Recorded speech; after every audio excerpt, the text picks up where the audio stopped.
Hi everybody, this is the 3rd and 4th grade Frida Kahlo portrait assignment for August 31st through September 11th. I'm going to be showing you a step-by-step on how to draw this Frida Kahlo portrait. For this assignment, you have a couple different options. You can use either watercolor paints or washable, just colorful markers. I have the Mr. Sketch brand here, but you can use any washable marker brand such as Crayola, Rose Art, Crazy Art, any marker that you have.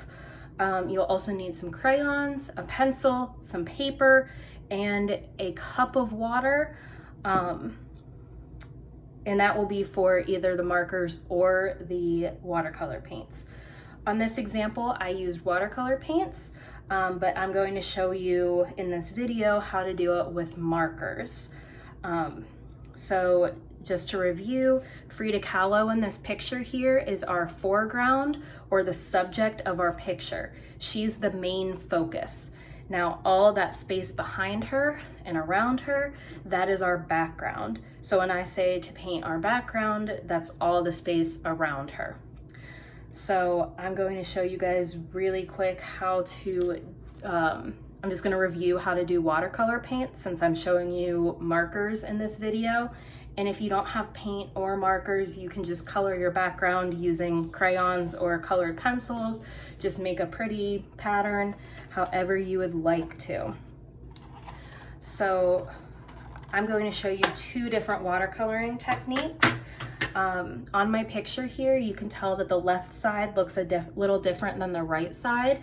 So the left side is the wet on dry technique and the right side is wet on wet. So for wet on dry, I have a dry paper here. I'm going to dip my paintbrush in my water cup, wipe it nicely on the side. We don't want to tap it because then we'll splatter water everywhere. Swirl it onto your color and you paint it on. When I want a new color, I will dip it back in the water, swirl it around, wipe it on the side, and then swirl my brush in my new color.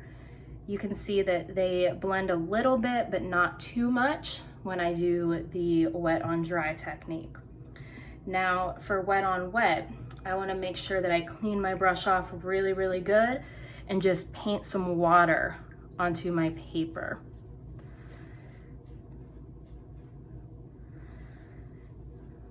Okay, so now I dip my brush in, wipe it on the side, swirl it in my new color. Now see when I paint that pink on, it spreads in that water. If I get a new color, I put it on and it's going to bleed into my other color. See how much that spreads out? So that's how I got all this blended color over on my right side. So you can do either technique.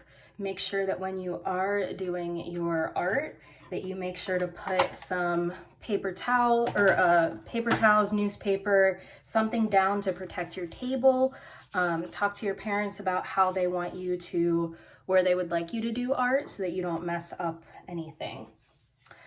So for the marker technique, very first, let's get our pencil and we're going to do the outline of Frida Kahlo's head so that we don't put any designs on her face. So for her head shape, you want this really, really big, and it's going to be kind of like an egg shape, kind of an oval. And then, can we see that? Yeah, okay. Then give her a neck, just two little lines coming down, and I have a little bit of room for shoulders.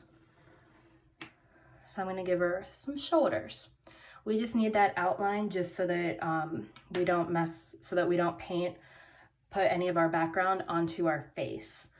Let me trace over this using my Sharpie just so that you guys can see that outline.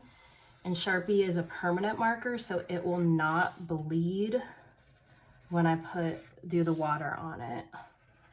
I just want you guys to be able to see my outline a little bit better while I work on this.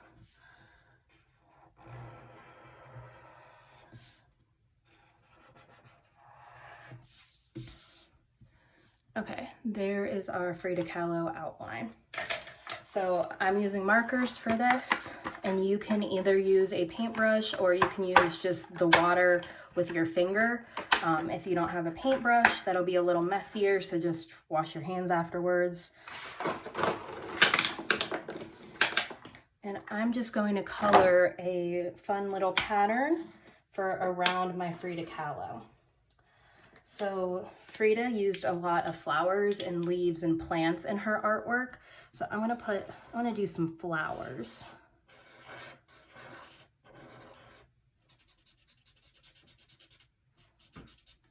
And remember, anything that you design in your background, you are going to put water over top of it if you're using markers.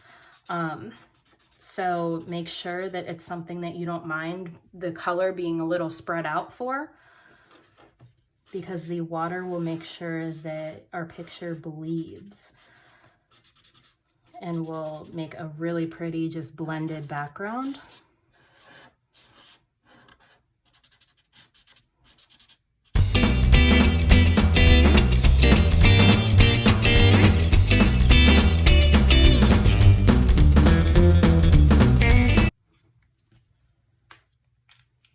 Okay, and now is the part where we're actually using our water, and either you use a paintbrush or you can, if you just want to, let me move this over here. If you just want to dip your finger in the water and just run your finger over it, that works too. But I have a paintbrush here, so if you're using a paintbrush, you just dip it in. Again, wipe it on the side like you're watercoloring, and you just want to paint the water right over top. Make sure you're not painting on her face, but if you get a little bit on her head, that's fine. And see how messy I'm making my table? So that's why you want to make sure that you put down some newspaper, magazine pages, paper that you don't really care about, even like if your parents have like a plastic tablecloth that can just be wiped down. So just remember, talk to your parents, see how they want you to do your art. This is my art table, so it doesn't really matter if I get it a little messy. I'm just gonna get a wipe